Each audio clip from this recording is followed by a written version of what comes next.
Hello, everybody. Can you hear me? So I'm Fran. This is the Q&A for this meeting. I don't know if I can answer all your questions, but it's Mark and I will try. So does anybody have any questions for us? Yes, go ahead. Hang on for a second. Microphone cut. Thank you. I'm a recent cord cutter with my television, and I'm watching a lot of YouTube rebroadcasts of various shows, and I paid for the premium, so I don't have any commercials. But even before I paid for the premium, on a lot of the YouTubes, it's so weird. The last 3 minutes or 8 minutes, it's a silent video of somebody crocheting. And it's on all kinds of channels on YouTube, and I have no idea what's going on. I have Windows 11. I have the latest antivirus. It's a good question. So you're not talking about YouTube videos from this club. You're talking about in general, you're getting somebody to crochet. Any kind of YouTube, not every single YouTube video, but at least a third of them. At the end of the video, there's 3 minutes, there's 5 minutes, there's 10 minutes of a close-up of somebody crocheting, and I have no idea how they got this. No, that's right. Yeah, it's not X-rated. I don't know the answer. If I were in your shoes, I would Google it. Getting YouTube video showing up with 5 minutes of crocheting at the end. I have done that unsuccessfully to find out what's going on. Okay. All right, I'll continue to search. Thank you. Anybody else? Questions? Go back.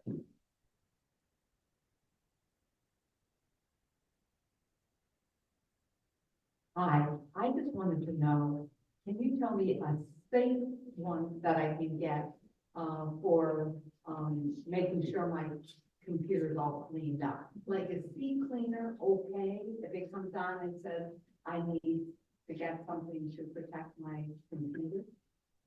We use malware bytes and super anti-spyware, the free versions of those, and also Windows Defender, the built-in Windows antivirus, which we think is good enough. We run the other programs as kind of a backup to those.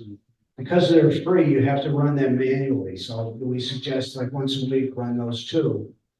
Okay, Malwipes, and what was the? Malware bytes and super anti-spyware. And watch. Sea Cleaner is what? Now we use a third program called Wise Disk Cleaner, which is not so much looking for viruses or malware, but just to clean up the hard drive, and it removes files that are no longer being used and things like that. It may help speed up your computer. That's Wise Disk Cleaner. Again, you want to make sure you get the free versions. If it says to upgrade, say no. Update, yes. Upgrade, no. You got to be kind of careful with them. We can help you in the office if you want to bring it in too. Thank you very much. Okay. Yes. What is Patch My PC? What kind of program is that? All right, Patch My PC is a program. It's a program that will help you to update many of the apps, the programs that are already on your computer. I think you can also use it to install programs. It'll look at every app that's on the computer and it will update them for you. I wouldn't say it catches 100%, but it does a pretty nice job of it. So I use it, I like it. What was that again? Patch My PC.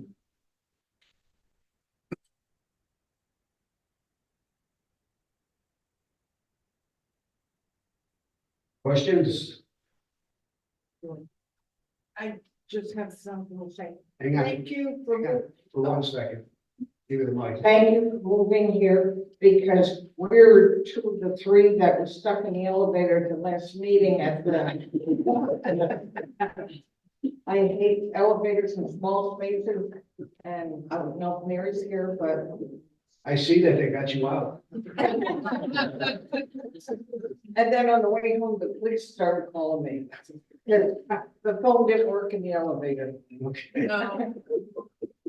Well, we're happy to be here. You know, it's, I think this place is great. I mean, I like the theater and I appreciated that they let us use it. But this place has a lot of advantages. And no elevator. Any more questions?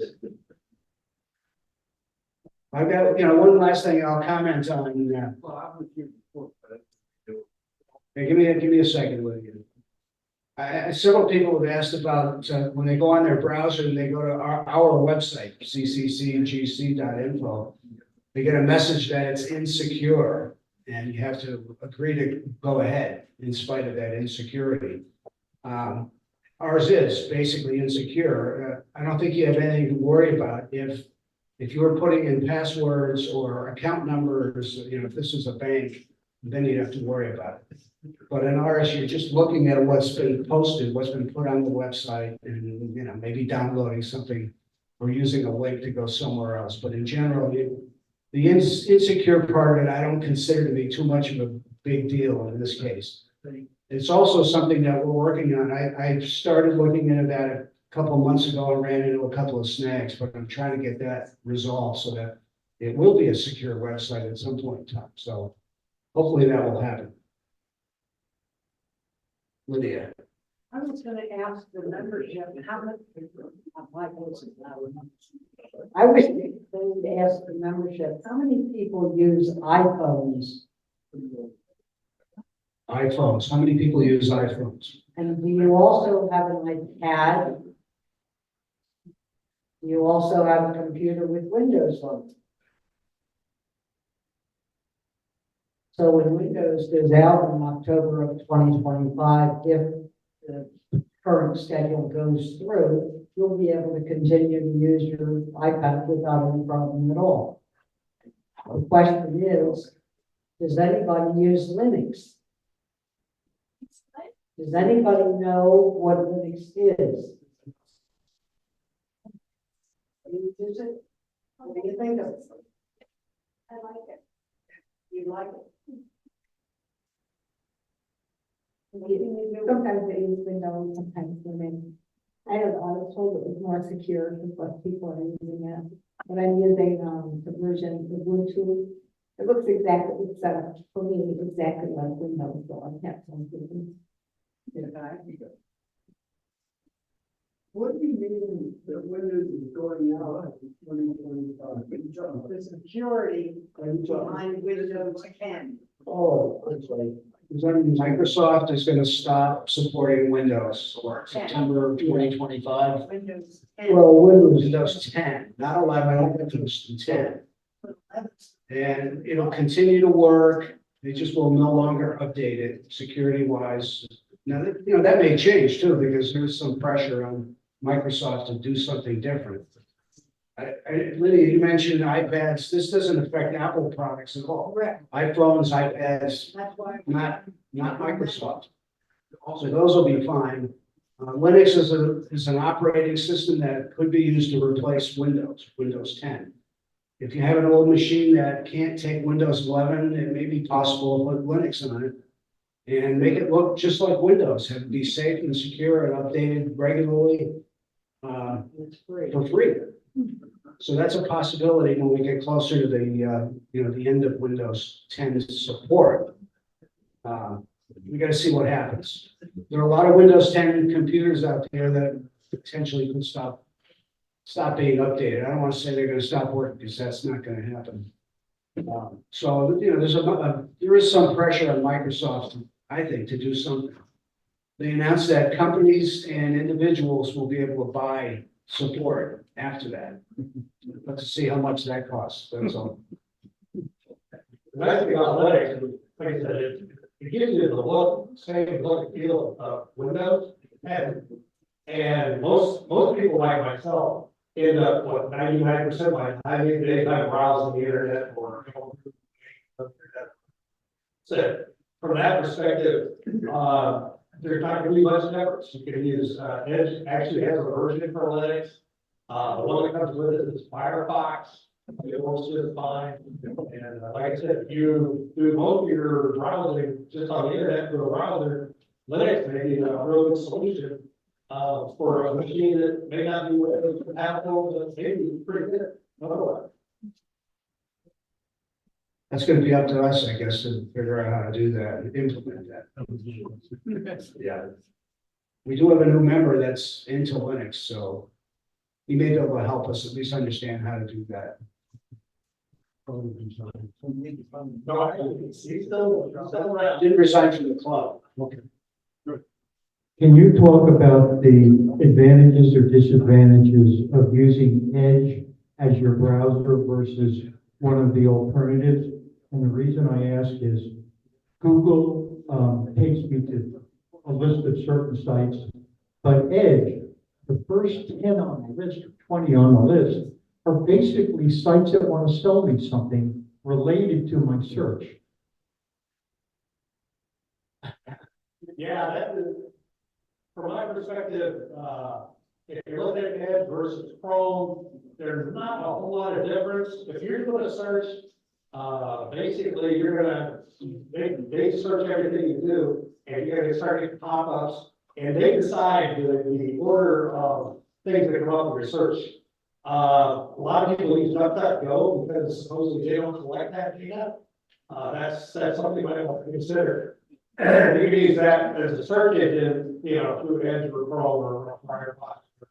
But there's actually like a dozen or more different internet browsers, and they all have various levels of security. But they're all, I hate to recommend one over the other, but that's a problem we're going to run in with like Chrome or anything else. Edge and Chrome are based on the same technology, right? Right. I mean, basically the same browsers. It's the search engines that are different. Google is working, for under Chrome, but what's Edge's browser? It's actually Chromium Bing underneath. And right now it's switching to Copilot, which is their AI driven program. So if you're using Microsoft Edge or Microsoft products in general, you're going to see all of a sudden Copilot will jump in there and say, "Hey, have you thought about looking at this?" And it's just going to jump in there. So that's kind of part of what's nice about leading over Linux is it's not AI driven like Microsoft's going to be. So the browser's not going to change. Yeah, I mean, if you're using the Edge browser, you're right. It's still going to be either Bing or Copilot. It's going to be the search. So I don't think the search engine is the issue or the browser's the issue. It's the search engine. Maybe Bing or, the Microsoft browser, the search engine is getting you more ads than Chrome's Google. I might try DuckDuckGo. That would be a little less. Hang on, I'm passing the mic. I've heard the new one called Brave. Is that the search engine? Where's the browser? Brave. Oh, Brave. Yeah, Brave is another browser, and it's also based on the Chromium underlying input. The nice thing about Brave is, it comes with its own ad blocker, which is kind of nice. And if you're into it, it actually pays you in cryptocurrency. So if you're spending your time on the internet, you get paid in what is called BAT, B-A-T. It's basically an instant token. And that's relatively new. So as you browse, you actually get paid in cryptocurrency. Probably in a couple of years, you'll get half a Bitcoin or something. Yeah, Maybe 100 years. But yeah, actually, Brave is a pretty decent browser. From a security standpoint, I would pick it over Edge or Google Chrome, all that stuff. But that's me. I've been using it for quite a while. Brave is a good browser. So you can have more than one browser on your system and just use whichever one you want. That's correct. So you can have Edge, you can have Brave, you can have Chrome, you can have Firefox. They don't compete with each other at all. So, now they work all independently, very nice. Sure, yes. Edge keeps popping up. I use Google Chrome. Edge keeps popping up and saying, do this, do that, the other thing, and I always turn off. Can you disconnect that? Well, there is, I'm not sure what that issue is, but you can tell a computer, tell Windows what the default browser is that you want to use. Maybe it thinks Edge is, because that's the way Microsoft wants it, but you can go in and change the default from Edge to Brave. Right, and I have read where Microsoft is getting more aggressive about popping that up and saying, hey, you could use the Edge browser. Yeah. So, yeah, you're gonna, I'm afraid that's something with Microsoft that we're gonna have to do. Yeah, it's deliberate, you know, they set their own stuff up to come up first, and you can change it, but you gotta jump through a couple of hoops. Yes, Going back to your website, when you go to, look at it, it says that it's insecure, but in addition to that, when I go to download the bytes, it doesn't download. Any solutions around that? I know the answer, but you look at it on there, whether it's, you try to download the bikes. Fran, I'm down here. In the back row. Give us a minute. Are you ready? No, give me a minute. We're trying to answer a question here. That's okay.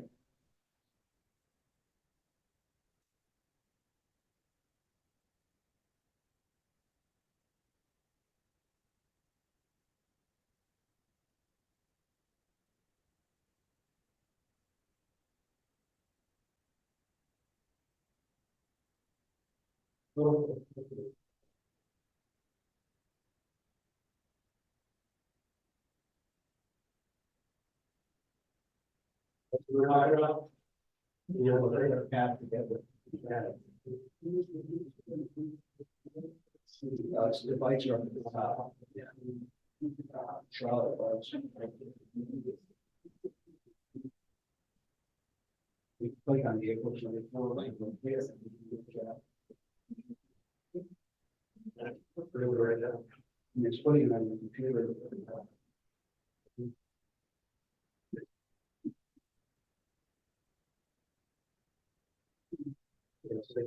That's just on your screen, right? I mean, you have to save it from there, download it. Is that You you can can save it. Yeah. So, yeah, that's just a problem. All right, so go back to the website. All right, so you know, when you click on the Charlotte Bites up toward the top, brings up the bites, and then there's a link. It says April 2024 bites. It's in blue. That's actually a link that will bring the bites onto your computer. Then you might have to save it from there if that's what you want to do, or print it, or just look at it. Instead of trying to look at it on the web page, you can just bring that into your computer.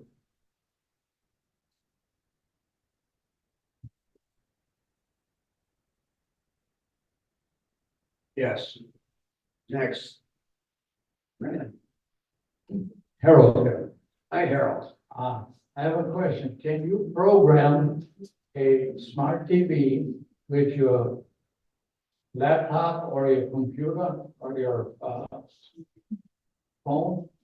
I tend to doubt it. I don't know. Can you change the channels or something like that? Not that I know, not with the smart TV, usually the internals as far as, especially if it's the Samsung TV, that's the one problem most of them are with. It's got its own, programming schedule and everything else. There isn't much that you can do as far as, affect its performance from a separate device. I'm guessing the TV manufacturer doesn't want, you know, they don't want people messing around with their software and hardware. The reason why I'm asking is I was at pizza party and somebody was changing a program to a musical program like YouTube, watching music on the laptop. They never touch the, remote control. So what are you saying? What was on the laptop was showing up on the TV? Yeah, the laptop somehow was hooked to the TV. Yeah, that's, what's it called? Mirroring? Very or casting. It's either casting or mirroring. The TV has to be capable of receiving that signal from the laptop, but you can cast what's on your laptop onto a lot of TVs. It's through Bluetooth, see? That's probably through Bluetooth, yeah, I guess. I used to do that with a USB cable. Yeah. And, go to a different, receiving channel. And then I could have everything what I had on the laptop, on the TV, like a picture, music or. Yeah, well, it sounds like what you're talking about is mirroring or casting. I wanted to know whether you can do it wireless. That is wirelessly. Mirroring or casting is done wirelessly. And you would know how to do that? Well, maybe. I did this lady though. Great. You Okay. want to bring your TV into the office? No. No, I'm kidding. 75 minutes. Thank you. You know how to do that? Any other questions? Okay, I guess we'll wait for the main meeting to start. Stay break. Thank you.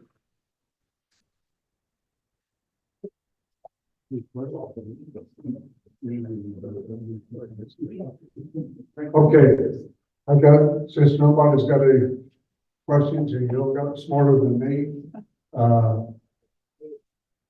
I need wired mics. I don't care. Ask your friends, your enemies, whoever, we need wireless mics. Nice. Nice. And, desktop computers. From 7 on up, somebody's got one, get it into us. We're running very short. Oh, if anybody needs to use your bathrooms, are right down that doorway.